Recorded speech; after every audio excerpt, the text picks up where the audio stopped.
Përshëndetje zonja dhe zotrin, ky është edicioni qendror këtu në ekranin e Kanalit 7, ndër të tjera do të ndiqni.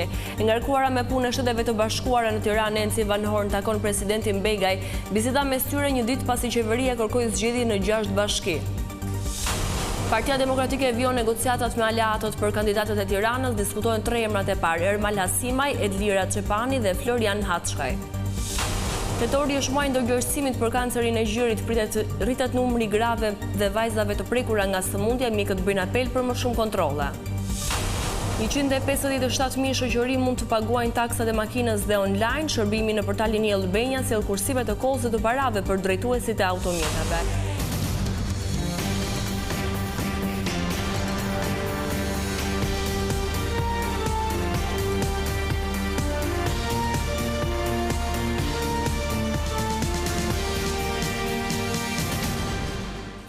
Presidenti Bajram Begaj ka vendosur datën 9 nëntor për mbajtjen e zgjedhjeve të pjesëshme lokale në bashkitë e vendit që kanë mbetur pa kryetar. Ndërkohë mbetet ende e paqartë se si do të veprohet me Tiranën, pasi kushtetuesja ka marrë në dorëzim fatin e shkarkimit të Veliajt, por akoma nuk është shprehur. Më herët, gjatë ditës, presidenti i Republikës Bajram Begaj priti të ngarkuarën me punë të Shteteve të Bashkuara në Shqipëri Nancy Van Horn, në takimin i cili zgjati më shumë se 1 orë, si nga presidenca ashtu dhe nga ambasada amerikane, nuk u dhanë detaje se çfarë u diskutua mes tyre. Por ky takim u mbajt vetëm pak orë përpara se kreu i shtetit të dekretonte datën e zgjedhjeve të pjesshme për Tiranën dhe 5 bashkitë e tjera të vendit. Opozita është në kërkim të një kandidati që do të garojë përballë Gerta Manasirliut në betejën për Bashkinë e Tiranës. Në negociatat e Partisë Demokratike me aleatët kanë dalë emrat e parë që janë politologu Ermal Hasimaj, aktivistja Edlira Çepani dhe përfaqësuesi diasporës në Zvicër Florian Haçka. Partia Demokratike pritet të mbyllë këtë ditë bisedimet me partitë opozitare për të gjetur një kandidat të përbashkët në betejën për Bashkinë e Tiranës. Ndër emrat e diskutuar deri më tani në takimet mes PD-s dhe partive opozitare janë Florian Haçkaj, themeluesi i shoqatës Diaspora për Shqipërinë e Lirë, Edlira Çepani, aktiviste për të drejtat e njerëzit dhe politologu Ermal Hasimja. Megjithatë, këta nuk janë të vetmit kandidatë, por me pranë Partisë Demokratike, që është partia më e madhe e opozitës, bëjnë me dije se po shqyrtohen disa emra të tjerë. Duke se deri më tani, Partia Demokratike ka rritur konsensus në parim për te aleatëve tradicional edhe me Partinë Mundësia. Kemi dakordsuar për faktin që do duhet gjejmë kandidaturë që duhet të unifikojë të gjithë spektrin opozitar. Dhe ky është një lajm shumë i mirë për gjithë qytetarët e Tiranës, që të gjitha forcat politike kanë një lloj konsensusi për dalë me një emër i cili mundet përballet në garën në ditën më të parë me Gerta Manasirliun, me kandidaten që simbolizon Covidin dhe vdekjen në kryeqytet dhe në mbar vendin dhe ta mposhim. Dhe ne jemi shumë të lumtur që Partia Demokratike është afër këtij parimi. Pra që janë dakord që të respektohet propozimi jon që një kandidat mbi jashtë partive politike, mbi palët, të unifikojë opozitën në garën. Por duket se koha nuk është në favor të Partisë Demokratike dhe opozitës, se pritet që brenda javës PD të mbledh forume të shqyrtojë kandidatët, të diskutojë ata me aleatët e të nisë fushatën elektorale. Pas ankimimit në kushtetuese ndaj vendimit të qeverisë që e shkarkoi nga detyra, Erion Velia i thotë se është më i vendosur se kurrë për të vijuar betejën. Ai ka publikuar reagimin e një prej dëshmitarëve italian, i cili pranoi se kishte gënjyer në media në këmbim të parave. Sipas Veliaj, deklaratat e italianit Gabriele Tarroni ishin pjesë e kurthit të ngritur ndaj tij. Vetëm një ditë pasi dëshmitari italian Gabriele Tarroni Longinoti pranoi se ka gënjur në këmbim të parave në dëshmin, ku pretendonte se Erion Veliaj ka marrë pjesë në blerjen e një inceneratori të dështuar, ka ardhur dhe reagimi i kryebashkiakut të Tiranës. Me anë të një postimi në Facebook, Veliaj ka cilësuar pretendime si një kurth i ngritur ndaj tij, që e sollën në situatën në të cilën ndodhet aktualisht.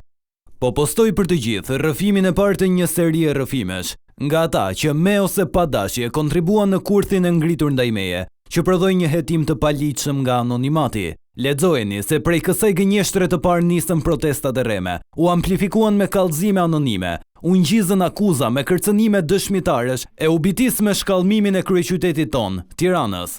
Ndaj, secili duhet ta lexoj apologjin notariale të Gabriele Tarroni Longinotit si leksion për të ardhmen. Për dëshmitarin italian, kryetari i bashkisë i shkarkuar nga qeveria kishte këtë mesazh. për italianin, që as më nje e as e njoh, por që nisi një zinxhir jetë shkatërrues ngjarjesh, që të kuptoj se nuk jam hakmarrës, por ai dhe kushdo tjetër këtu në Shqipëri duhet të kuptoj që fjalët kanë peshë, e kur janë të rreme thyen karriera, qytete e familje, që do të duhen dekada të rikuperohen.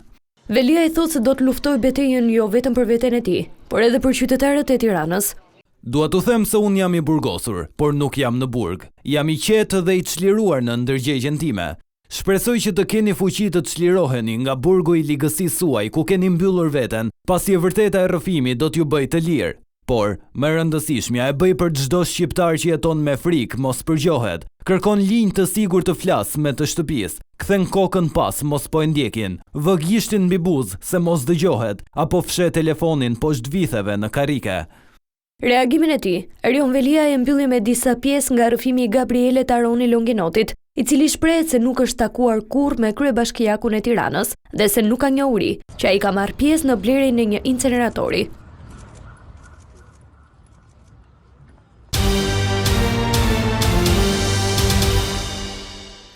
Një operacion i policisë në Tiranë u finalizua me arrestimin e 2 personave të cilët ju gjetën drogë dhe arsenal armësh. Të prangosurit kanë qenë të skeduar dhe më parë për trafikim të lëndëve narkotike.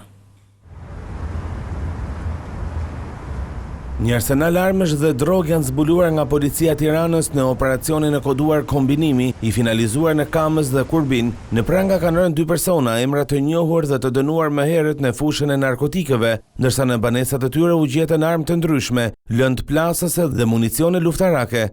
Në prangat e policisë kanë rënë Agron Tafaj nga fshati Gjorm të Laçit dhe Tyson Tafa nga Tirana.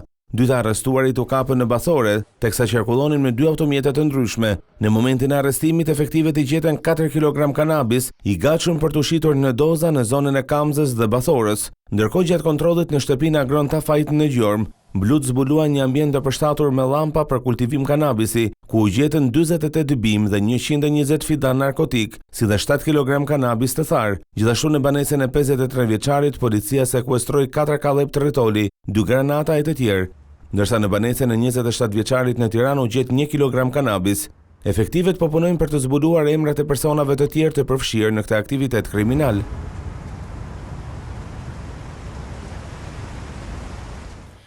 Policia e Tiranës ka sekuestruar një makinë Lamborghini Urus në pronësi të një 34 vjeçari Said Shpataj.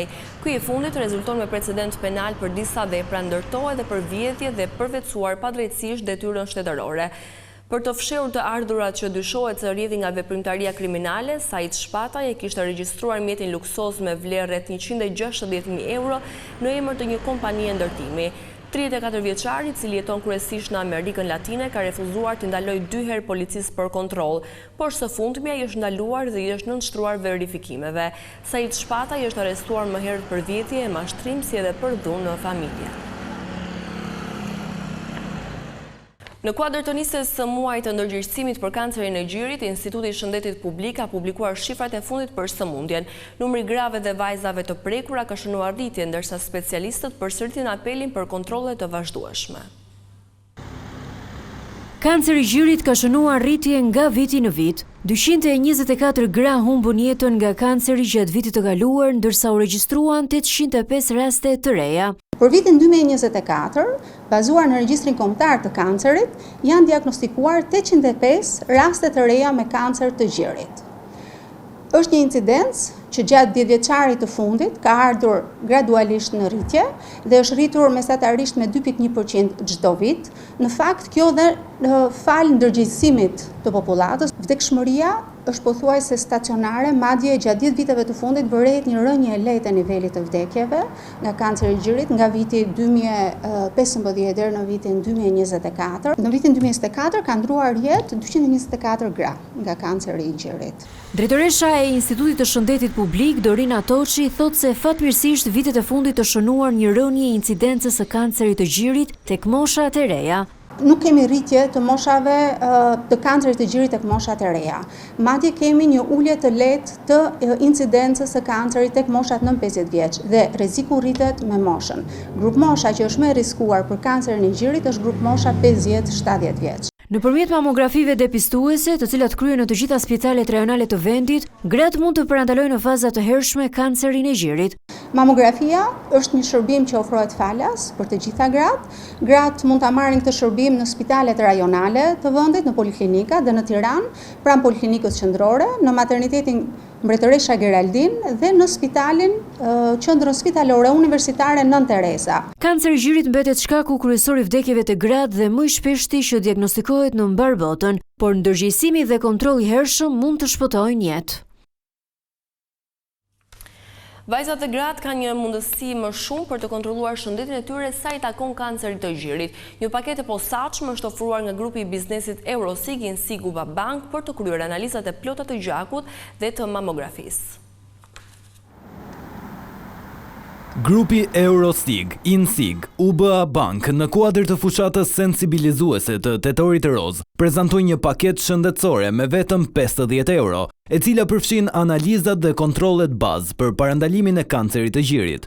Një ofertë e veçantë që vjen si nismë për të rritur ndërgjegjësimin të gratë për rëndësinë e zbulimit të hershëm. Insigu dhe UBA Bank ka marrë iniciativë që për muajin Tetor Roz kanë nxjerrë një paketë analizash vetëm 50 euro në çdo lloj spitali që të bëjë gjithë analizat të mamografisë, të gjakut dhe për gjithë shka, edhe pse për njerëzit në nevojë, të cilët deklarojnë që nuk i kanë këto mundësi, analizat do jenë edhe falas. Gjatë këtij 9 mujori, Eurosig dhe Insig kanë shënuar rritje të konsiderueshme, mbi 30% të pagesave të dëmeve, me mbi 26 milion euro dëme, duke konsoliduar pozitën si një nga grupet më të besueshme në tregun e sigurimeve. Ka një rritje të pagesës dëme mbi 30%.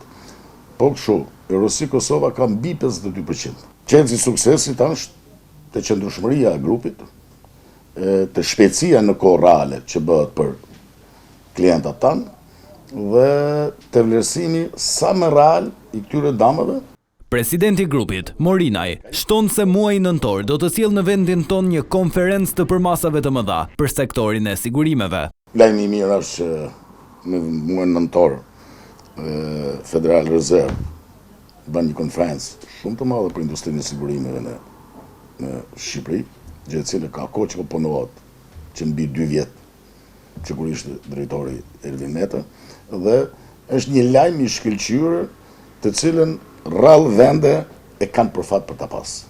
Një tjetër tregues pozitiv vjen nga sigurimi i jetës, ku Insig ka regjistruar rritje prej 43%. Në përfundim të fjalës së tij, Kadri Morinaj theksoi se këto rezultate nuk janë vetëm shifra, por dëshmi konkrete të trendit të qëndrueshëm në rritje të tregut të sigurimeve në Shqipëri. Mira shoferë në të gjithë vendin do mund t'i paguajnë taksat e makinës edhe online. Shërbimin e mundëson portali Yllbenja duke sjellë kursim kohe dhe parash për drejtuesit e automjeteve. Taksat e makinës tashmë mund të paguhen edhe online në portalin qeveritar Yllbenja, ku është shtuar edhe ky shërbim. Çdo qytetar mjafton të ketë një aplikacion në telefon apo në kompjuter, që është aplikacioni i Yllbenjas, të logohet aty dhe të shkoj tek paguaj taksat e automjetit, pra nëse ka automjet gjithmonë, dhe të ndjek hapat e pagesës që janë shumë të shpejta, të menjëhershme në real time. Aktualisht që flasim, numri i qytetarëve është rreth 157.000 drejtues mjetesh. Kjo është një risi patjetër dhe i lehtëson jetën qytetarit në raport me automjetin e tij, duke qenë se pagesa taksave deri dje ofrohej vetëm në sportelet e drejtorisë rajonale të shërbimit transportit rrugor. Detyrimi do të mbahet nga llogaria bankare e individit. Siguria është maksimale. Aktorët e përfshirë në këtë proces janë TPSHTR Aksh dhe Yllbenja. Të gjitha bankat e nivelit 2 që do të operojnë këtë sistem janë të certifikuara nga autoritetet certifikuese mbi sigurinë si kibernetike ashtu dhe sigurinë fizike të veprimeve. Në ditët në vijim, Drejtoria e Përgjithshme e Shërbimit të Transportit Rrugor do të mundësojë edhe njoftimin me mesazh për drejtuesit e mjeteve për skadimin e patentës dhe të certifikatës së kontrollit teknik të makinës. Kompania Eurolab festoi 30 vjetorin e krijimit me një mbrëmje të veçantë ku morën pjesë edhe shumë të ftuar nga Europa. Drejtuesit e saj nënvizuan shtirjen e biznesit në të gjithë rajonin, bashkëpunimin me firma të njohura ndërkombëtare, si edhe pjesëmarrjen e lartë grave në rol menaxherial.